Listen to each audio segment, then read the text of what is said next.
Back to channel success clicks. இந்த வீடியோவில் நம்ம பார்க்க போகிற கொஸ்டின்ஸ் கன்ஸ்ட்ரக்ஷன் மெட்டீரியல்ஸ்லேருந்து எடுத்தது. TNPSC AE and subordinate service ரெண்டுக்கும் காமனான கொஸ்டின்ஸ் தான். கன்ஸ்ட்ரக்ஷன் மெட்டீரியலில் ஆல்ரெடி நிறைய வீடியோஸ் வந்து சேனலில் போஸ்ட் பண்ணியிருக்கோம். பார்க்கலனாலும் டிஸ்கிரிப்ஷன் பாக்ஸில் லிங்க் இருக்கும், போய் அதையும் செக் பண்ணி பாருங்கள். ஸோ இன்றைக்கி பார்க்க போகிற first question, excess of alumina in brick earth makes the brick. Excess of alumina in brick earth makes the brick. ஒரு பிரிக் தயாரிக்கும் போது அலுமினா எக்ஸஸ் ஆகிடுச்சு, அலுமினா கண்டென்ட் வந்து நிறைய ஆகிடுச்சு அப்படின்னா பிரிக் எப்படி மாறும்? Impermeable, brittle and weak, to lose cohesion, to crack and warp and drying. So alumina வந்து பிரிக்கில் அதிகமாகிடுச்சு அப்படின்னா அந்த பிரிக் வந்து காய ஆரம்பிக்கும் போது மேலே சின்ன சின்ன கிராக்ஸ் வந்து ஃபார்ம் ஆக ஆரம்பிக்கும்.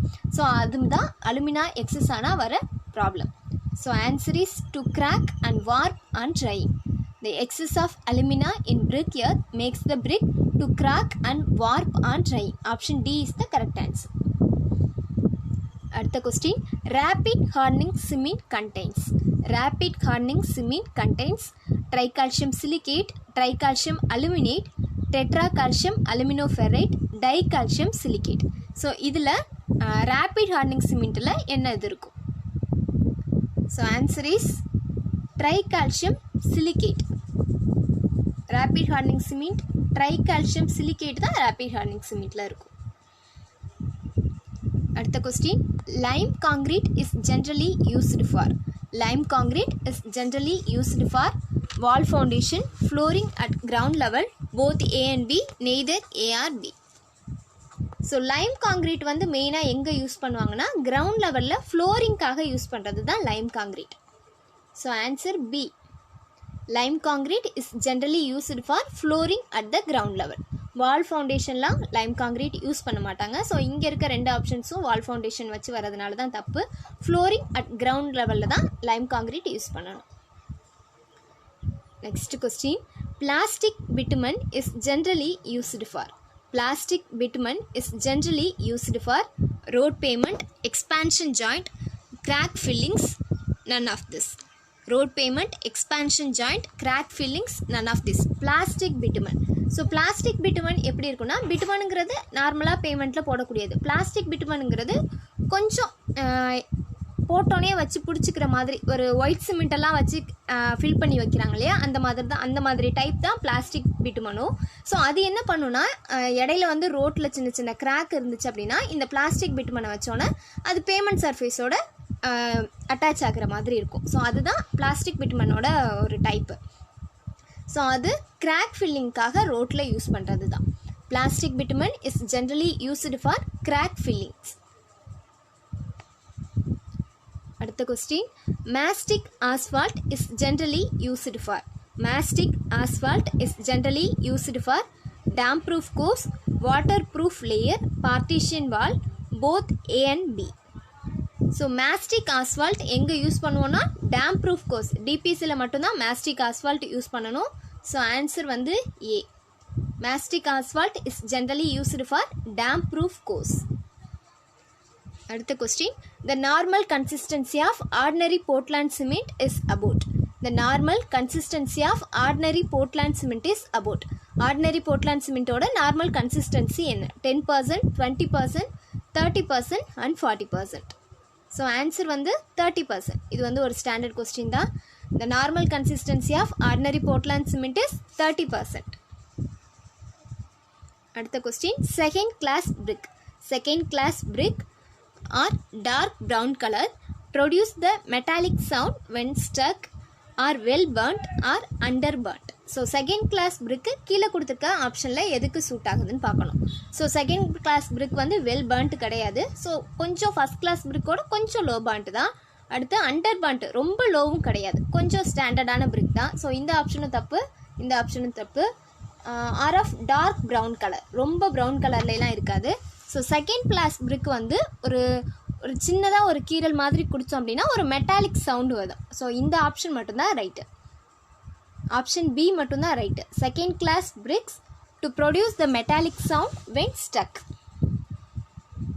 அடுத்த question, which of the following cement is suitable for use in massive concrete structure such as large dams. Which of the following cement is suitable using massive concrete structure such as large dam? Ordinary Portland cement, low heat cement, rapid hardening cement, sulfate resisting cement. So massive concrete structure, அதாவது டேம்லலாம் use பண்ணக்கூடிய cement எது? So டேம்லலாம் use பண்ணக்கூடிய cement வந்து low heat cement. Which of the following cement is suitable for use in massive concrete structure such as large dam is low heat cement. அடுத்த question, soundness test for cement determines. soundness test for cement determines. So சிமெண்ட்ல soundness test எதை கண்டுபிடிக்கிறதுக்காக பண்ணுறோம்? Quality of free lime, ultimate strength, durability and initial setting. So initial setting time டெஸ்ட்டில் தான் விக்கேரட் apparatusல தான் கண்டுபிடிப்போம். So அது வந்து சவுண்ட்னஸ்க்கு வராது. ஸோ சவுண்ட்னஸ் டெஸ்ட் வந்து லைம் கண்டென்ட்டை சிமெண்ட்டில் எவ்வளோ இருக்குன்னு கண்டுபிடிக்கிறதுக்கு தான் soundness. So quality of free lime கண்டுபிடிக்கிறதுக்காக தான் சிமெண்ட்டில் சவுண்ட்னஸ் டெஸ்ட் பண்ணுறோம். So the soundness test for cement determines quality of free lime. அடுத்த question, the process of mixing clay, water and other ingredients to make the brick is known as. The process of mixing clay, water and other ingredients to make the brick is known as. brick தயாரிக்கும் போது clay, water அப்புறம் வேறு ingredients எல்லாத்தையும் add பண்ணுறதுக்கு பேர் kneading.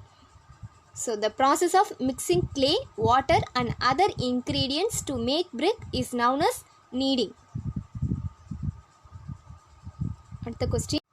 அடுத்த question, the usual percentage of clay and metal in cement are. The usual percentage of clay and metal in cement are. சிமெண்ட்டில் கிளேயோட பர்சன்ட் அண்ட் மெட்டல் பர்சன்ட்டோடு எவ்வளோ? ஸோ சிமெண்ட்டை பொறுத்த வரைக்கும் கிளே எப்போதுமே 80% கிளே தான் சிமெண்ட்டில் கண்டிப்பாக இருக்கும். ஸோ ஆப்ஷன் டியில் தான் அந்த 80% இருக்குது. ஸோ 80% அண்ட் பேலன்ஸ் 20% தான் அதர் மெட்டல்ஸ் எல்லாம் இருக்கும். So the usual percentage of clay and metal in cement are 80 and 20%. அடுத்த question, for a good building stone its specific gravity should be greater than. For the good building stone its specific gravity should be greater than. So ஒரு good building ஸ்டோன்னா அந்த ஸ்டோனோட specific gravity எப்போதுமே 2.7% இருக்கணும். So 2.7% specific gravity இருந்துச்சுன்னா அந்த stone வந்து கன்ஸ்ட்ரக்ஷனுக்கு ஏற்ற. So answer is 2.7. அடுத்த question, for construction of structure under water the type of lime used is. For construction of structure under water the type of lime is used. So under வாட்டரில் வந்து construct பண்ணுறோம் அப்படின்னா அந்த இடத்துல எந்த lime use பண்ணுவோம்? Hydraulic lime, fat lime, quick lime, pure lime. So answer is hydraulic lime. Water கன்ஸ்ட்ரக்ஷனில் use பண்ணுற lime hydraulics Lime.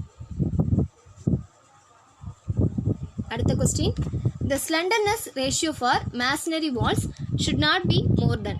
The slenderness ratio for masonry wall should not be more than 10, 20, 30, 40.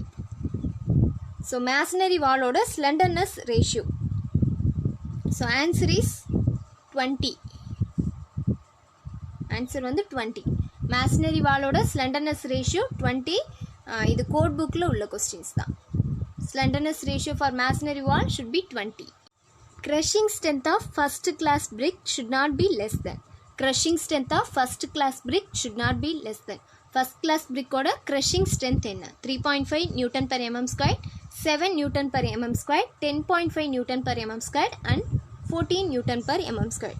So first class brick ஓட crushing strength 10.5 Newton per mm squared. So 7ங்கிறது second class brickக்கான crushing strength ரேஞ்சில் வரும்.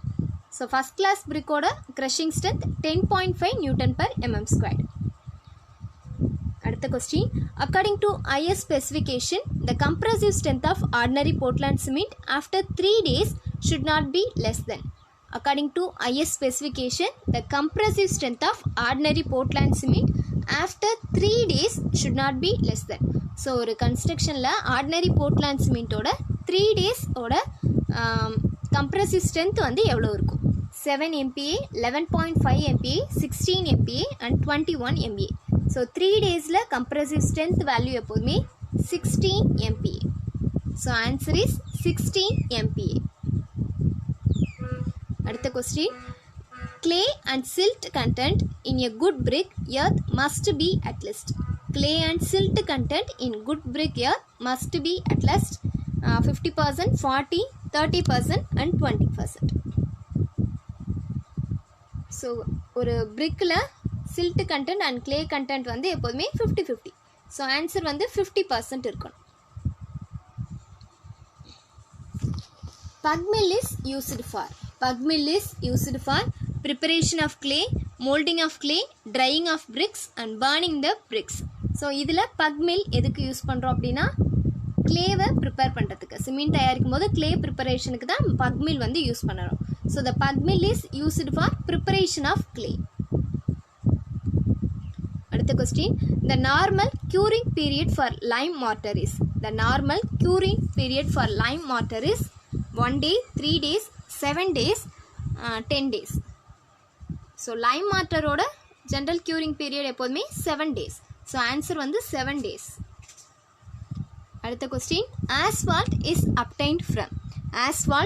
obtained from petroleum distillation, bitumen distillation, plastic distillation and none of this. So Asphalt வந்து எப்படி நமக்கு கிடைக்குதுன்னா, petrol தயாரிக்கும் போது அந்த பெட்ரோலை சுத்திகரிக்கும் போது ஒரு பிரிக்கப்படுற ஒரு ப்ராடக்ட் தான் நமக்கு ஆஸ்பால்ட். ஸோ அது எப்போதுமே பெட்ரோல்லேருந்து தான் கிடைக்கும். So Asphalt is obtained from petroleum distillation. Attainment of strength in rapid hardening cement is mainly due to yearly attainment of strength in rapid hardening cement is mainly due to gypsum, fine grinding, tricalcium silicate and tricalcium aluminate. rapid hardening சிமெண்ட்டுக்கு வந்து yearly attainment ஸ்ட்ரென்த்தை கொடுக்கக்கூடியது வந்து finer grinding. So grinding வந்து ஃபைனாக இருந்தால் அது வந்து yearly ஸ்ட்ரென்த்தை வந்து அட்டைன் பண்ணிடும். அடுத்த question, initial setting time of cement is caused due to tricalcium silicate, dicalcium silicate, tricalcium aluminate, tetracalcium aluminoferrate. So சிமெண்ட்டுக்கு இனிஷியல் செட்டிங் டைம் வந்து tricalcium aluminate. Initial setting time is caused due to tricalcium aluminate. அடுத்த question, buckling of sand is caused due to surface moisture, air voids, viscosity and clay content. So சாண்டுக்கு பக்லிங் எப்போ வரும் அப்படின்னா, சர்ஃபேஸில் வந்து நிறைய மாய்ச்சர்ஸ் இருக்கும்போது தான் அந்த சாண்ட் வந்து பக்லிங் வால்யூம் வந்து சேஞ்ச் ஆகும். ஸோ சர்ஃபேஸ் மாய்ச்சர் இருக்கும்போது தான் பக்லிங் ஆஃப் சாண்ட் வந்து நடக்கும். So buckling of sand is caused due to surface moisture. Answer is A. So இதோட இந்த வீடியோவில் உள்ள கொஸ்டின்ஸ் முடிஞ்சிச்சு. அடுத்த வீடியோவில் இன்னும் நிறைய கொஸ்டின்ஸ் பார்க்கலாம். வீடியோ பிடிச்சிருந்தா சேனலை மறக்காமல் சப்ஸ்கிரைப் பண்ணுங்கள். தேங்க்யூ.